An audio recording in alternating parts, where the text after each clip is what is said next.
BC family and friends worldwide, what's going on? Representing with Audra. Brett Helm is a member of the BC, and I haven't met Brett in person yet, but I feel like he's really a friend. I really do. I had an amazing show last night. I'm still, kind of recovering from last night. Last night I had another fantastic show with the legendary Rick Agnew.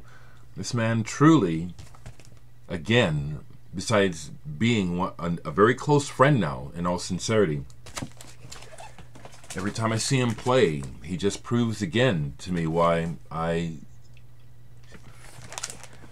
feel that he is I strongly feel that he's overlooked by rock history and the press. His guitar sound is signature. I was playing Jimi Hendrix Rainbow Bridge last couple nights ago too, so I was just putting that away. But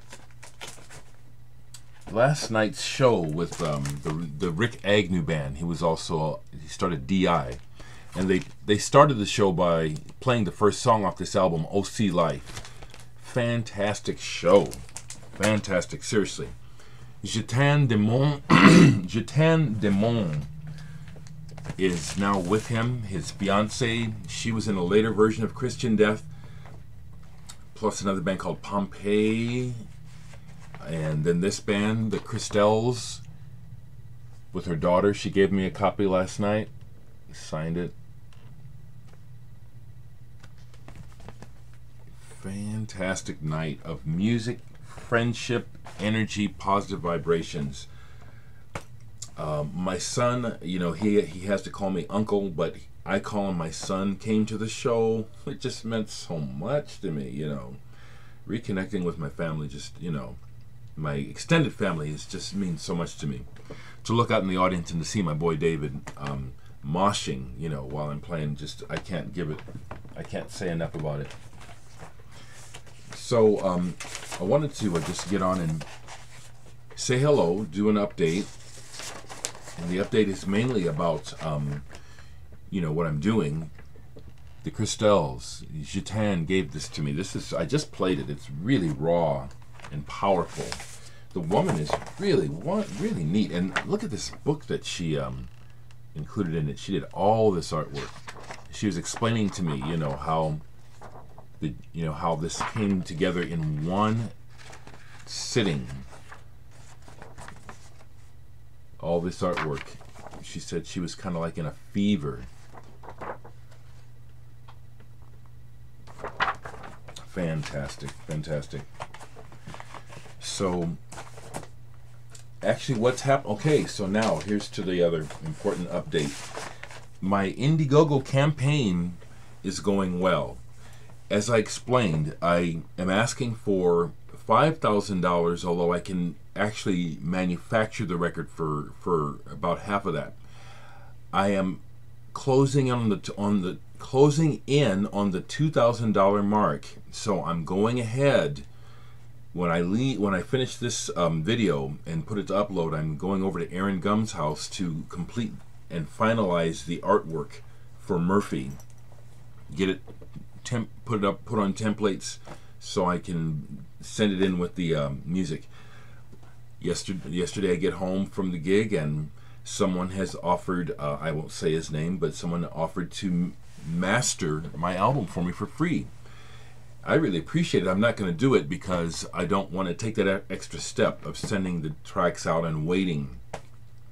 I do know for a fact that someone else who is more experienced than me could bring even more out in the mastering. But I'm just going to go ahead and complete this myself.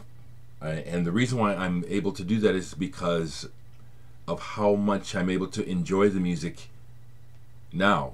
And if I can listen to it uncritically and just get lost in it, which I'm able to, we're okay. We're okay.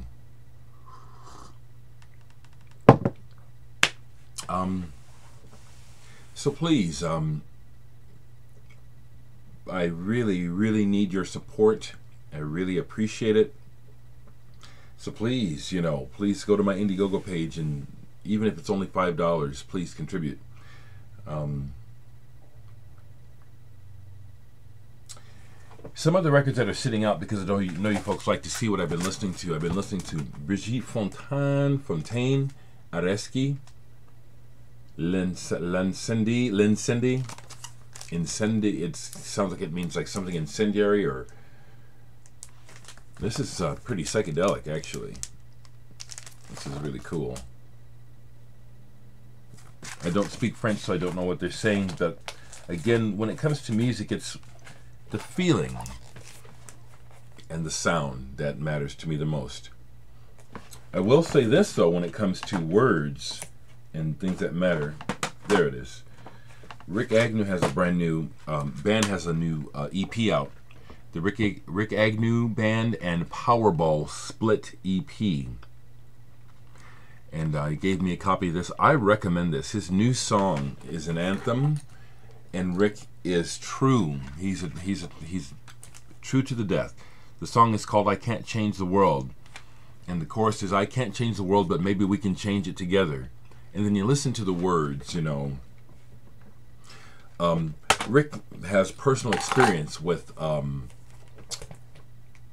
police brutality to blacks. A friend of his, and that's partly what the story is about in the lyrics. But if you guys don't know who Rick Agnew is, and you haven't listened to him, and you like punk music, you like music that has thrash and edge, I don't know why you don't have him. And I'm being kind of a little like this, because it's like this man deserves it. He's sober now. He's gone through many years of destroying himself and being a drugged out mess. And I do know that he has created a lot of chaos in his and other people's lives, which may have something to do with why he may have messed up his chances to be a bigger name. But he's still here. He's sober now. He's healthy. He's with his Jatan. They're together doing things. This man deserves your attention, like more of you deserve my attention. My music, my music deserves your attention. It does. We're all free to listen to anything we want to, but I'm gonna say on the record that a lot of people are listening to music that is not nearly as good as what I recommend, and mine. I make very good music. People come to me these days raving about stuff, and then I'll listen to it, and it's like, I'll think to myself, I respect that someone else did that, but it's like, why can't they hear what I'm doing? Because what I'm doing is even higher quality, and it's, not that makes a difference, but it's like, I know that was my big Achilles heel for much of my adult years, is my music good enough for anyone else, Mainly because of low self-esteem, not because of other people. And now I am fully embracing, my artistry, and it's not a ego trip. It's true. I have artistry, and I'm good, and I make good music, and I listen to a lot of music, and there's no reason. I mean, music is as good as anything else you're gonna hear. So, just a little rant there. Feeling good about the other thing is that even though last night's show, which was, we had a good turnout, made money. The show was for Rick Agnew. Almost everybody left after my set, RAF, and RAF, I'm going to say this publicly because I was talking to the Dan Stewart, the second guitarist in the band. We really need to keep going. RAF has been kind of a thing that was considered, like dead, and we would just get together for reunions. But this is the second show we played this year, and we just tore the place up. And so much so that people didn't even stay for Rick Agnew. I mean, literally, maybe half the people that came to the show, they were done when RAF was done. They left. We kicked, and I broke an E string on the bass. That doesn't happen often. But I played so hard. We play hard. We rock. Sam from the Rick Agnew Band took some video, and he told me that he would eventually get it to me of our set. But there's also a video of our set from earlier this year, RAF at the Waiting Room, that's online, You can see it there. We rip. You know, it's all you got to do is watch the clip. It's not me saying it. You can go see and hear for yourself. We kick ass. Okay. Leroy Hudson, the man. This is sitting out to be played soon. Got into a Catherine Wheel jag with people online, so I pulled some singles. I Want to Touch You. This is special limited edition double 12-inch of I Want to Touch You, autographed by the band for me when I met them. Again, I love meeting people I respect musically, and Catherine Wheel is another band. If it's not too late, they ought to try to get back together and try one more time. She's my friend. Before they even got signed to a major label, I have this on Wild Club. They were fantastic from the beginning. Their first album, Ferment. Man, epic. Epic. Epic. Epic band. And then I was getting into some Automatic Man. This band featured Bayete, who played with Peter Gabriel for a while. Michael Shreve, who was the original drummer from Santana. Okay, and these other guys in the band aren't slouches either. Pat Thrall on guitar. Man, really good music. I love Porcupine Tree. I was playing recordings. Porcupine Tree is really kind of like a drug. Once you take it, once you start the music, you just have to keep listening to them. Recordings, fantastic. Buying New Soul on here is one of my favorite Porcupine Tree tracks. Am I going to stop there? Have I shown you everything else? Yeah. So again, folks, please get with me and help me to make Murphy a reality. And beyond that, please contribute. Help me keep going. The last thing I'll say is this, because it's going on and it affects me as well as everyone else. The controversy and the unrest happening in Ferguson, in particular. There's so much that can be said about it, but the thing that I want to say, which may be heard or may not, this is my perspective. Part of the problem with America today and the world is compartmentalized history, memory, by those who are in a position to dictate the rules. Here in America, the establishment that's how I'm going to put it, because that includes the police, the government, and people that have the money to make the rules. To me, and also Jesse Ventura has said this recently, who I do like a lot, we have selective memory. It's like people keep talking as though this country this land that we're living on started in 1492. There was people here before that doing just fine before they were come over and taken over. The history of how slavery played a big part in so many blacks coming to America, and then when slavery was ended and how the slaves were not welcomed into society. These things, whatever you want to call them, aspects of the history of this country are important things that have been overlooked, and it just seems like in general there's no desire to address or look at how those issues, the history of this country, continues to feed into the what's going on, the unrest. I keep hearing people who think that they're right saying all they got to do is respect authority, and if he had just walked on the sidewalk and done what the cop said.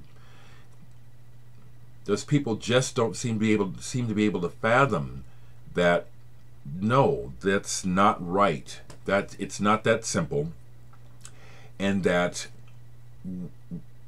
we, and I'll say we, I mean people of color, blacks, whatever, have never been welcomed into this country. The Indians, who've been treated even worse, just killed off and then pushed off onto reservations. They were told all these promises and treaties, and literally none were followed through on. This is the legacy of America that we're supposed to respect authority of and follow through. And somehow I'm supposed to believe that these people have good interests for everyone and that they deserve to be respected. Did you understand what I just said? Some of you can understand what I just said. It blows my mind that there are many people who, after what I just said, don't understand, might even be mad. You know what I'm saying? But I'm telling you again that, as I've said in many videos, the victor of the battle chooses the story afterwards. And the stories are always full of lies. And they're always slanted in the, you know, so that it makes the victor look even better. That's part of what's wrong with America. That's part of what's feeding Ferguson and any other civil unrest that's going on. But it's not a race issue as much as it used to be. I think people are starting to realize that power is out of control. And to the rich and powerful, we're all niggers. We're all niggers, not niggas. Because, you know, my nigga is a compliment, you know, but niggers, that's low. And many people of all colors, including whites, you're discovering you're just niggers to the 1/10 of 1%. You know, with all these police coming out in this military gear, busting the protesters, you know, I don't agree with protesters looting and burning. That's just foolish. But with the police coming out all heavy-handed like this, who are they protecting? Are they protecting the rioters? Are they really protecting the people's businesses and the people in the neighborhoods?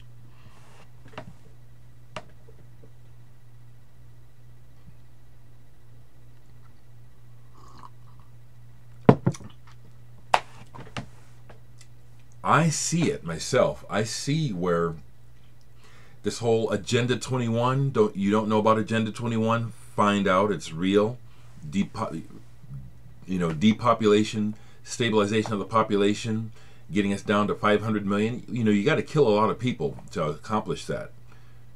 I think it's going on myself right now in a lot of different ways, that these things feed into this agenda for the ultra elite, which is, you know, we're just in the way. And so the people of Ferguson, you know, it's like, to me, it's almost like this is another practice for doing this nationwide, just calling martial law and shutting people down and finding the least excuse to just kill people, especially people of color.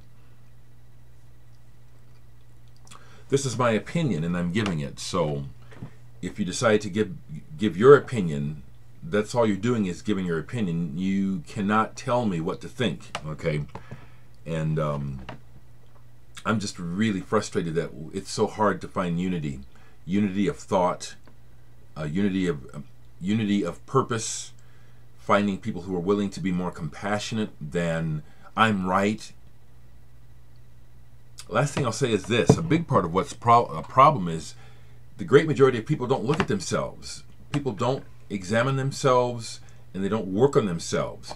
They're too busy pointing the finger at what everybody else should be doing, not realizing all these fingers are pointing back at them because you have work to do, I have work to do.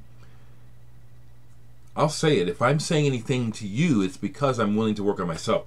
I'm not perfect, but I'm willing daily to try to work on being better and be the person I want others to be. I'm not going to point at you and say, you should do this. The first thing I say is, I probably need to do this. I need to try and enact this in my life. Maybe I can be an example to others. I truly wish that some of the people that are really lost inside of themselves, are full of hate and anger, or for whatever reason they cannot see themselves and just project it out negatively, I wish those people could fucking wake up or have an experience where they can finally see themselves and realize the damage that they do, that we all do, when we mindlessly treat others mindlessly and don't hold our own selves to a higher standard. This is why we have the chaos that we have. And one of the answers is self-improvement. Not saying, those people over there are wrong, or those people over there are wrong. That's why I agree with Gerald Celente. He says no foreign entanglement. U.S. has bad intentions in the Middle East. We don't want to help anybody. We're over there trying to get something. We need to get the fuck out of the Middle East and let those people work it out for themselves. Those are my brothers and yours, brothers and sisters, whether or not they're the same religion or not. Whether or not they think it, I think it. Those are my brothers and sisters worldwide. Worldwide. We need to come together, people.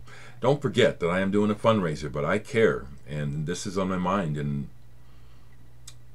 notice the funky response from the president, who is an African American himself. This man is bought and paid for, people. He's not. I'm not fooled. He is part of the problem. He's part of the corporate think. He can't even express. I don't even know if he really cares about the people that he is most directly associated with, bloodline. And again, to me, that's secondary. We're all one family. God, can we ever get there, But have you noticed the response from the government, from the president? Don't you see something is really fishy? I'm just going to keep saying it. I can't prove it. And people get hung up on words saying, you can't say that, but I'm going to say it. They're part of it. The president, the government, whoever you want to call the secret societies, but the people that have the money that really make the decisions, they want this.